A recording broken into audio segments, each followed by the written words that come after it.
David, I ask you if you're ready because Yeah, oftentimes you're not ready and you say I'm you're always ready and ready. you're not I'm always ready. ready. Stu, I'm always ready. What I would love for you to do is stop asking dumb questions. Even if I'm not ready, I'm ready. And if we have to re-record because I don't have my mic plugged in by chance, Yeah, you I'm weren't still ready. ready. I'm still ready.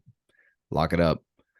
That's not what we're here to talk about. What we're here to talk about is money. Money, money, money. We've had a lot of Money. Oh, we sorry. I we thought we were had still singing. we we've had a lot of good feedback from Monday's episode about money. And we it is one of the topics that we talk about in the Kinetic Man Mastermind. It's one of the core months, finances. And we're in that topic right now with one of our tribes. And man, there's some good conversation around money. Yeah, man. And here's the funny thing about finances. When you start digging, it's very rarely about finances, right? Like I want to acknowledge that there are a variety of people in the world and there are of various states of financial well-being or and however you define that. And but that's the point. How do you define that, right? And I'll tell you, this was interesting. I had two buddies of mine that I had conversations with recently who traveled to Kenya and they're both they're both doing very very well in business and for all intents and purposes are the top percent, right? And it was a one of the things that they both talked about was, man, it's just a really interesting, they're both were struggling through this. And what they're struggling through is they both said in a different way but said the same thing. you know the folks that they went out to help, and what I love about the way they're helping them grow businesses in Kenya. They're not giving them anything. They're giving them, if anything, they're giving them information, and they're really there to support them to build their own businesses and to get out of whatever financial situation that the desire to get out of, if that's the path they want to take. But both of these gentlemen were talking about, they were struggling because they were like, man, we go out there, these are not ignorant people that they're helping. They're not people who are unaware of their situation, right? Like they know exactly what their situation is. And he said, yet there are two things he pointed out. He said they're extremely resourceful. One of them was like, dude, I don't even feel like a man when I go out there because these guys they can do everything, like everything. He's like, if they got to fix the car, they fix the car. If they got to build a house, they build a house. Very resourceful, smart. And he's like, I just, I outsource everything. And so he's like, and this is him saying this. I'm not suggesting that to be a man, you have to be able to fix a car, but he was like, dude, I just don't feel like as much of a man around them. He said, but the other part and the more important part is that they are happy, truly experience joy. And one of the men in our mastermind lives in Costa Rica. And the other day, he said, this is what I'm surrounded by financially. He picked his camera up and he showed us, and, the houses and the shacks that were surrounding the field that he was in. And he was like, and I live in a blue zone. People here are happy. There's joy. He said the thing that's ruining, he mentioned this today, the thing that's cutting into that joy is the inflection of all the injection, all the injection of American stuff like Walmart's and McDonald's, because now obesity's come to the island.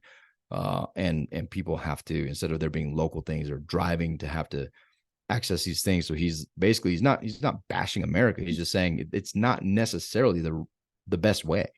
And that was what my other buddy said. He's like, dude, we have all this affluence, generally speaking, richest country in the world. We have all these things and this stuff and this materialism and capitalism. Again, I'm not making any judgment on that. I love all those things. He's like, but we also have way higher anxiety. We have so much less joy. We have so many of these different issues that they just aren't having those conversations over there, and they're not experiencing the fallout of that abundance of stuff. And his point was, it's just a very curious conversation that we should be having. Yeah, man. It's interesting that what Lyle showed us and talked about, and what your buddy who went to Kenya talked about and showed, and the commonality of all these blue zones is community. Like they one have to rely on each other to be resourceful, they have to do things together. They have dinners together. They hang out together. Their families live together. Their communities live together. Um, it's togetherness, right? And where we are in American society, like for the most part, everyone's seeking to be independent, right? And I think as we get wealthier and wealthier and make more money, it almost like forces you to be more independent. And like you start outsourcing everything, just to your buddy's point. Like, I outsource everything. Like I just pay somebody to go do the thing, right? Fix the car. I don't bring a tribe around me to we'll fix the car together, like in community, right? And so there's something there. Like money can't buy happiness. Like you gotta need money to put the roof over your head and pay for electricity. But this idea of money and the feeling around it, the relationship around it that we talked about it last time, the the money isn't the issue. It's the feeling towards that, and the Well, relationship it's not towards being that. intentional, right? It's not being intentional. Right. I think when you said roof over your head, I started thinking about multiple stories. Multiple. One comes to mind of a good buddy of mine who's also in the mastermind. And he talks about his family. He bought a RV when he went out he was in the Navy. Years ago, he did a master's program out in Monterey, and he bought an RV, and they lived in that as a family. They lived in the RV, and they spent whatever the year, however long they spent in that. And he was like, dude, that was like the happiest. Like that was such a pure joy. We're all in each other's stuff, but it was an adventure and we loved it. We loved it. And he's like, I want to do that again. Right. I want to do that again. And so you talk about a roof over your house. Yeah. Or a roof over your head. Super, super important, significant, shelter is important, but does it have to be a 3,000 square foot house roof over your head that comes with a 300, a 3,000 square foot mortgage? And does it have to be like, does it have to, we never think through what we need. Oftentimes, especially in this country, dude, well, the Joneses, man, but do you see the new car they've got? And like this and that, I'm teaching my kids these things, to assess these things, to add value to these things, to really be like, okay, well, what's the debt position of that? Like, do you know what the stress involved with that? Like what all goes into all these decisions? And so there's a lot of things. And this was really powerful in our conversation today. It goes back to the point that finances are very often, they're not the thing that cause the rift in the marriage. They're not the thing that cause the pain in the household. They're not the thing. And oftentimes, we also talked about the idea that a lot of us were like, man, me or my spouse, there's a certain number that we have to have in the bank account to have comfort. Well, dude, it just from a purely objective standpoint, without just pure math, you're drawing comfort in a number that is literally being devalued on a daily basis just based on inflation. Like you just know that's economics 101, right? And so you have to dig into that. You have to question, okay, why? I'm not suggesting you don't save. That is not what I'm saying. And I'm not suggesting you take all your money and you invest it. I'm not saying that either. I'm not saying anything. I'm not telling you to do anything. What I'm telling you to do is assess those emotions. Really, like when you start fighting with your wife or your husband about finances, well, what are you really fighting about? Like ask that question. Take a break and ask, what am I really fighting about? Is it money or is it control? Is it money or is it being secretive? Is it money or is it lies? Like, what are you really lying? Or I'm sorry, what are you really fighting about? And when you put your faith in a number, well, what do you really have faith in? Like, you have to question it. Like, why do I draw comfort in this devaluing number that's literally losing money? I feel less risk on a risky bet. Like, I'm losing money in this account. Why does that give me joy or comfort? Ask the question, right? Like that's what this group is all about. That's what the conversations that we're all about. Those are the conversations that we highly recommend you have, are to question more deeply the decisions you're making around the things you have and the things you do, to actually have some context, to actually have some purpose behind them. Because then when you get to the truth, you can actually start getting to actionable items. You can do something about your situation. And again, that is the foundation of being different and being better. It's not to change it. I don't have the formula to make you better. Better is that's for you to decide. Redefine success for yourself. But if you've never defined, then how can you be better? If you don't even know why you do, if you don't know why you have comfort in a number that is perpetually decreasing in value, like that's a fair question. That's a fair question. And if you don't know, if you don't have an answer, you've never thought about it, well, that's what else in your life is going unanalyzed? What else are you investing in? Where else are you putting effort that is actually devaluing, that is actually taking away from your life? And what can you do about it? Yeah, speaking of kind of just the idea of redefining success, um, a lot of people have 5-year goals, 10-year goals, primarily around money, primarily around finances. And, if it doesn't go as planned, or if things deviate from what you currently have in store, if a spouse loses a job, or you're transitioning from, a military, pay that you've been getting paid for 20 years, and your pay gets cut in half, any change like that, like, I think it really is, like you said, important to evaluate what what you really need, right?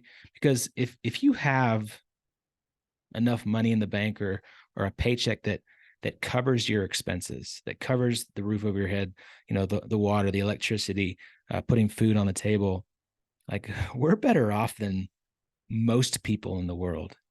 And to be brutally honest, like, the world is your oyster after that, right?